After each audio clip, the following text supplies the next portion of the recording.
Babangon sa makabayang serbisyo publiko.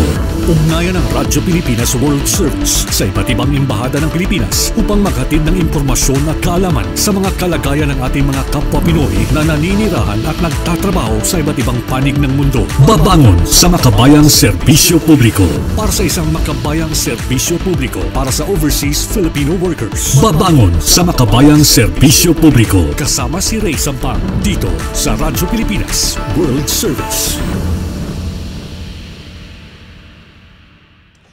Okay, magandang araw po sa lahat ng ating mga taga-subaybay sa Radyo Pilipinas World Service, ang online digital platform ng Presidential Broadcast Service. Ako po ang inyong lingkod, Ven Blones, pansamantala po na uupo para sa ating kasama dito sa Babangon sa Makabayang Serbisyo Publiko o BMSP, sa ating kasamang si Mr. Ray Sampang. Ito po ay isang special na edisyon para sa programang ito para po malaman natin ang kalagayan ng ating mga kababayan mula po sa bansang Thailand at ano na ba ang mga kasalukuyang nangyayari ngayon mismo sa bansang Thailand. At makakasama po natin sa kabuuan ng ating programa ngayong araw ang Philippine Ambassador to Thailand, Her Excellency Millicent Cruz Paredes. Ma'am, magandang araw po. Magandang araw po sa inyong lahat. Magandang araw po sa inyong mga tagapakinig. Okay. So, Ambassador, ang unang-una po natin muna sigurong itatanong, kukumustahin po natin ngayon ang bansang Thailand pagkatapos po nitong napakalakas na paglindol o earthquake na nangyari po sa Myanmar at saka dyan sa Thailand. Mm-hmm. Well, right now it's more calm. Mas normal na. I was on the road this morning at I could feel na parang hindi na siya magulo, katulad nung on the day itself, on the day that the earthquake itself happened. So a lot of services are back, including the train service, normal transportation services are back.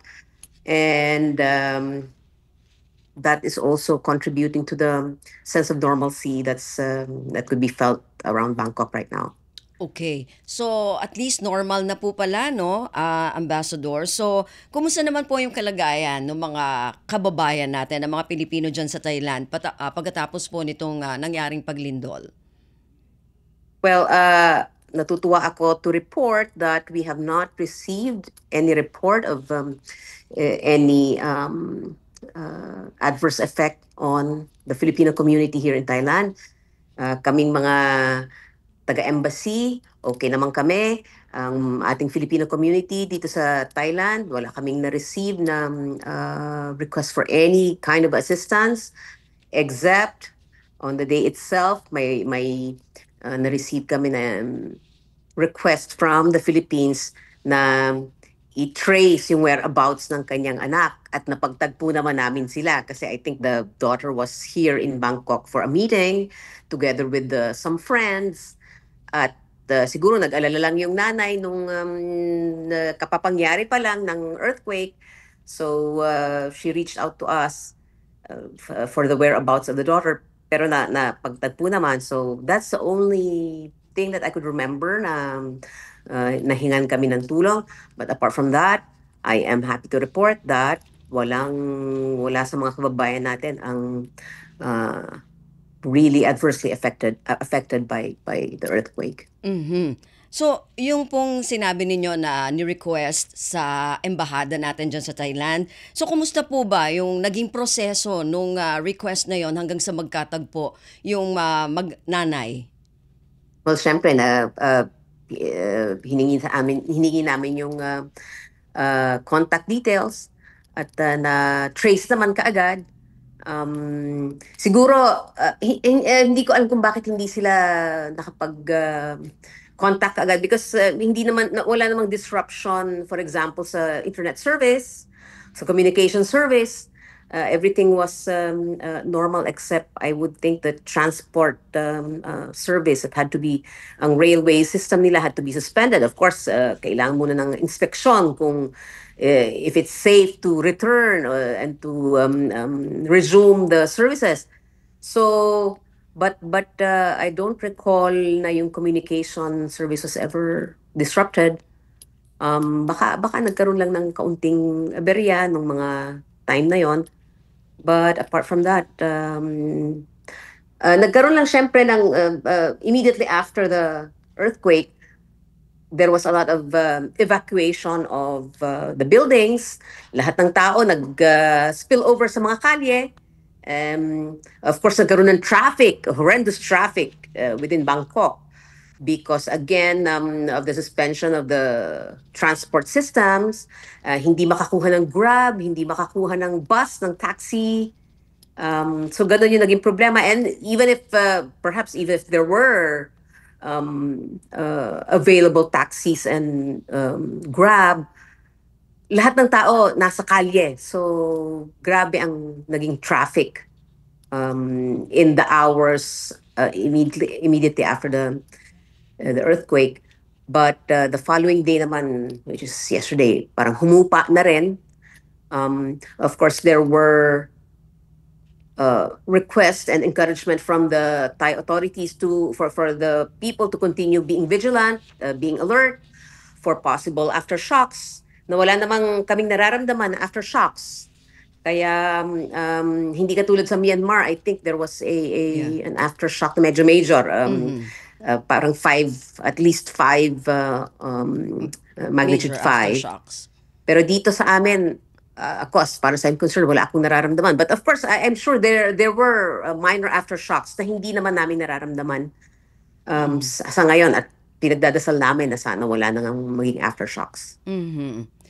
So, at least wala pong casualty, o hindi magandang nangyari dun sa mga kababayan natin dyan, Ambassador. Pero nitong nakaraang araw, meron po mga napabalita na 10 Pilipino daw po ang namatay dyan sa paglindol sa Thailand. Pero eventually po, may lumabas naman na interview mula po sa inyo na pinabubulaanan po itong bilang na ito. So, pwede po ba nating mabigyang linaw bakit po nagkaroon ng ganitong news o balita?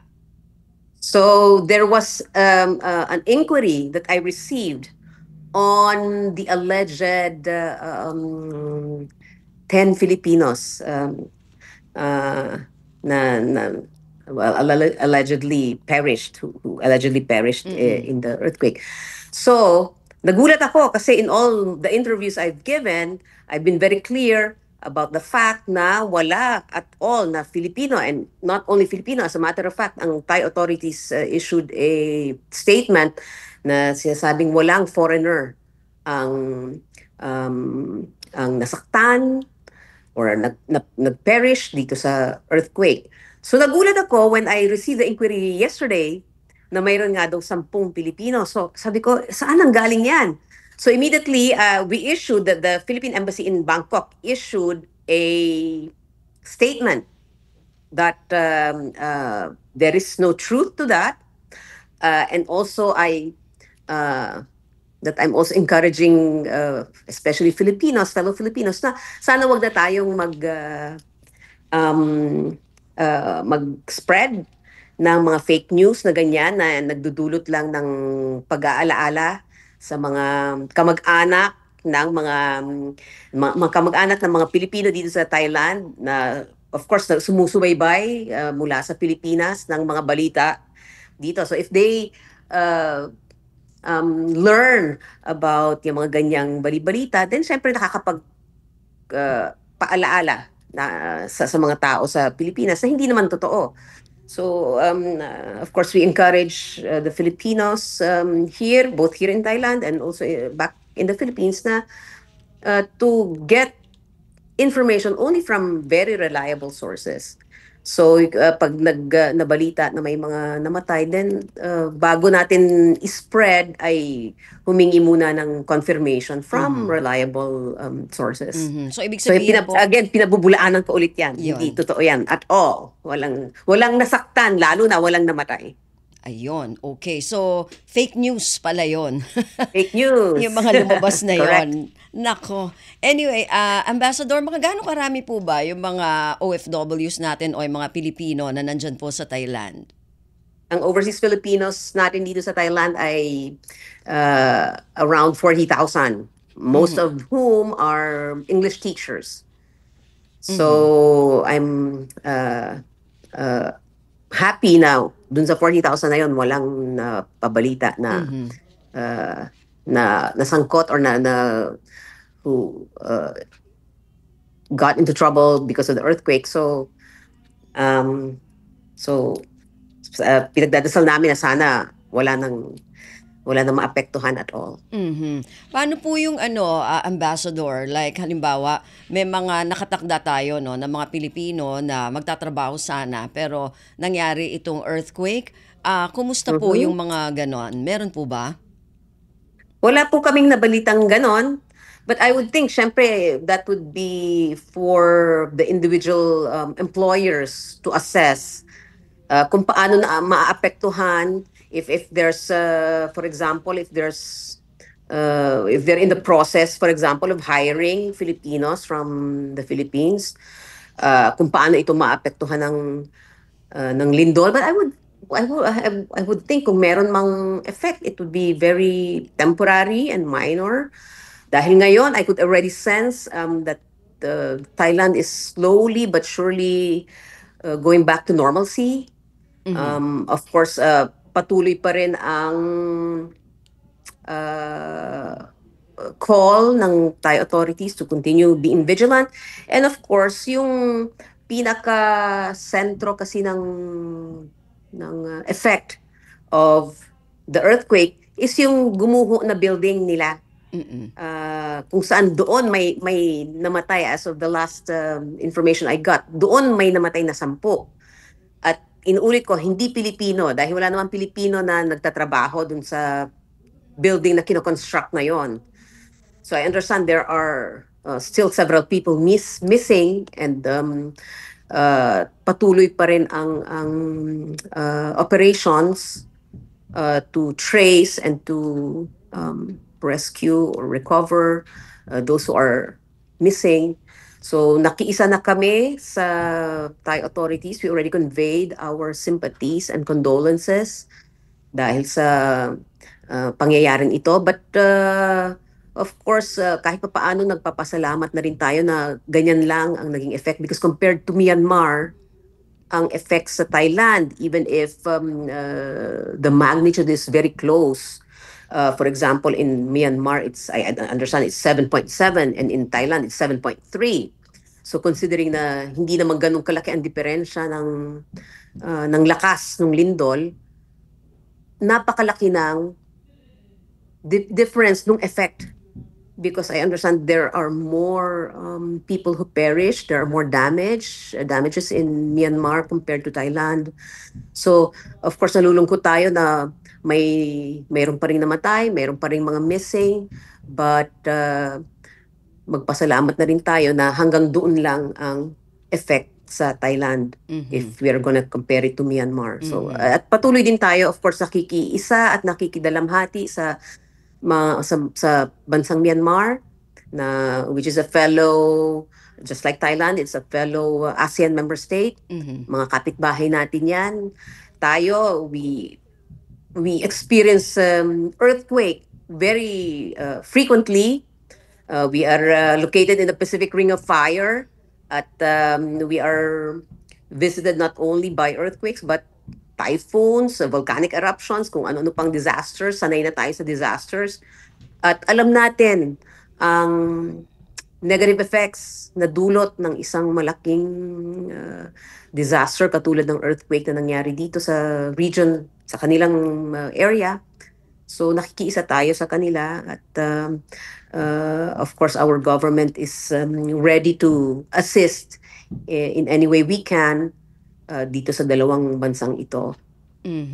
So, speaking of yung pag-tulong, pag-assist, Ambassador, meron po bang naipaabot na tulong ang ating embahada sa bansang Thailand after po nitong earthquake?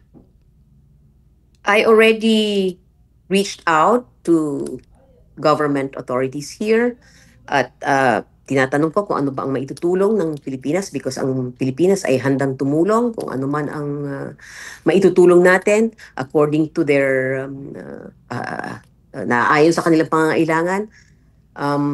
Sinabi nila na ina-assess pa nila at of course meron na rin tayong mga meetings na nangyayari sa Manila kung paano tayo makakatulong at syempre, we continue to coordinate with authorities kung paano natin maipagtatagpo yung tulong na maibibigay natin at yung needs ng mga bansang ito. So, of course, I'm not, ang Myanmar is not my jurisdiction. May embassy din tayo, may Philippine embassy din tayo sa Yangon, sa Myanmar. At sila ang patuloy na nakikipag-ugnayan sa Myanmar. Ako naman, dito sa Thailand, patuloy din ang pakikipag-ugnayan namin. Okay. Okay. So, Ambassador, sige po, dun sa mga nakikinig po sa atin, yung mensahe nyo na lamang po, lalo na yung mga kababayan natin dito na merong mga kamag-anak po na nandyan sa Thailand. Okay, so gusto ko lang iulitin at ipaabot sa ating mga tagapakinig sa Pilipinas na wala pong casualty, wala pong nasaktan na Pilipino dito sa Thailand pagkatapos ng malakas na paglindol. At patuloy po tayo nagdadasal na sana wala nang mangyaring major aftershocks. At sana ay patuloy lang ang proseso ng pagbabalik sa normal, ng normalcy because we already are starting to feel it.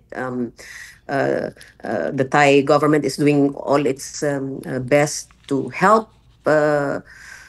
bring back normalcy to not only in Bangkok but to the whole Kingdom of Thailand. At tayo po ay nakikiisa sa bansang Thailand sa trahedyang ito. At nakikiramay po tayo sa mga nasawi, sa mga pamilya ng mga nasawi. At patuloy po tayo nagdadasal na sana yung mga missing ay ma-rescue pa rin. Ambassador, at maraming salamat po. Apo, Ambassador, huling ano na lang po ito kasi yung may mga kamag-anak po sa Thailand kung meron silang gustong malaman dun sa mga kapamilya nila na nandyan, meron po bang komunikasyon? Merong pwede silang tawagan o ma-email? Okay, so hindi lang po ito para sa mga kamag-anak na nasa Pilipinas but ito po ay para rin sa mga Pilipino na nandito sa Kingdom of Thailand na kami po ay bukas sa inyong mga tawag, sa inyong mga inquiry. Ang amin pong Assistance to National Hotline, I will give the number. So, Assistance to National Hotline of the Philippine Embassy in Thailand is +66 81 989 7116. And then we also have the Duty Officer Hotline of the Philippine Embassy in Thailand. And the number is +66 89 926 5954. So yan po ang pwede nilang tawagan, kung ano po ang pwede naming maitulong, kung ano po ang kanilang mga inquiry. Bukas po yan at anytime kami po ay bukas sa pakikipagtulungan at coordination with the Filipino community. Okay. Maraming salamat po. Maraming salamat po, Ambassador. Si Alright. Philippine Ambassador to Thailand, Her Excellency Millicent Cruz Paredes. Maraming salamat po. Ayan. At narinig po ninyo yung ilang mga kasagutan no, na ating embahada mula dyan sa Thailand. Kaugnay po ng nangyaring paglindol dun sa bansang Thailand at yung kalagayan ngayon no, ating mga kababayang Pilipino na nagtatrabaho at nakatira ngayon dyan sa Thailand. So maraming salamat po dun sa ating naging panauhin at syempre dun sa ating mga naging tagapanood, naging tagapakinig sa ating programang Babangon sa Makabayang Serbisyo Publiko. Nais muna natin magpasalamat sa mga nakasama natin dito sa ating programa. Nako, special mention kay Sir Julian Aliston at kay Sir Briel Canco at sa head, no? Ang hepe ng Engineering Department kay Sir Red Domingo sa pagsasahing papawid po nitong special na edisyon ng BMSP. At syempre, yung ating muse, si Miss Susan Aizon. At syempre, ang nakasama natin ngayon sa ating production side, si Miss Bea Gaza de Guzman. Sa ngalan po ng palagian ninyong nakakasama sa programang ito na si Mr. Ray Sampang. Ako po si Ven Blones. Maraming salamat po. Magandang araw. Babangon sa makabayang serbisyo publiko. Ugnayan ng Radyo Pilipinas World Service sa iba't ibang embahada ng Pilipinas upang maghatid ng impormasyon at kaalaman sa mga kalagayan ng ating mga kapwa Pinoy na naninirahan at